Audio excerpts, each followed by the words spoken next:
Dr. McIver? Thank you. This has to do with the how, but it's kind of the how moving forward, because I have decided that I'm just going to keep pushing this point. I've been doing a lot of research around the correlation with climate and academic achievement, and I don't believe that we can have conversations about academic achievement in the absence of a conversation about climate.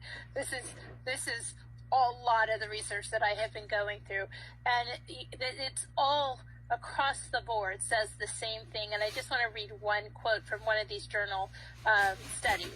Dr. McIver. I just need to. I'm sorry. I have to. A school's climate is significantly correlated with student academic progress, and under some circumstances, the school climate effects outweighed the effects of student background factors. School climate had a bigger effect than students' background and academic achievement. So President Wilkerson, please bear with me. I'm going to leave this. I believe we need to come to an agreement on what we mean by climate, because when we all talk about climate, we're talking about something different. And moving forward, as we are looking at progress monitoring, I think we need to all be talking about the same thing. Can you ask Dr. White how he okay. climate, so we can try to... How do we... Okay, here, I'm turning these into questions. I'm sorry. I apologize. I'm getting a little bit passionate here. How does the school district define climate, and how it relates to student achievement in the off-track, near-track, and on-track schools? And the reason, how does this school district define school climate? So how are you defining school climate and looking at it in relation to student achievement?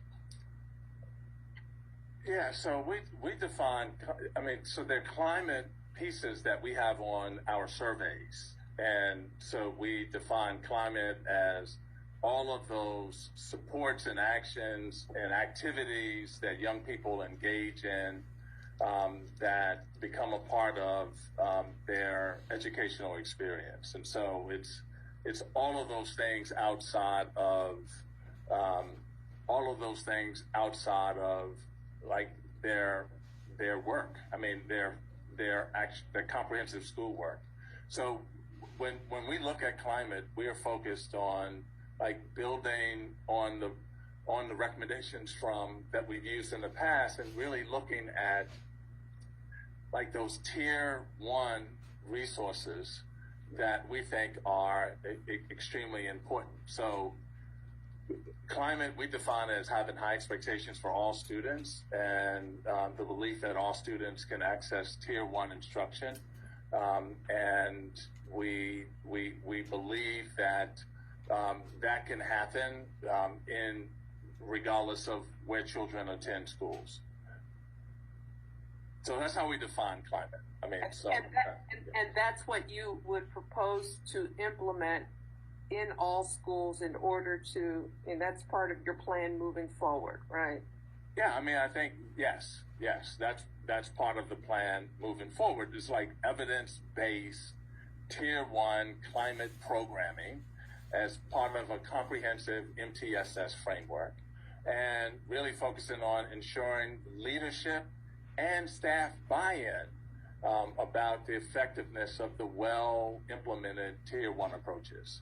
And so naturally there will be steps that we would take in order to do that. And it would be it's our climate statement.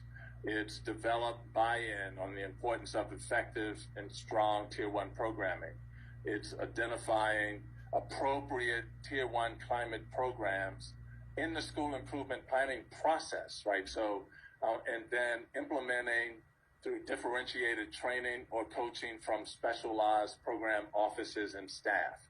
And that means partnering with groups like behavioral health or school leadership or athletics or robotics or whatever the program office is, to focus on those tier 1 activities, appropriate activities for young people.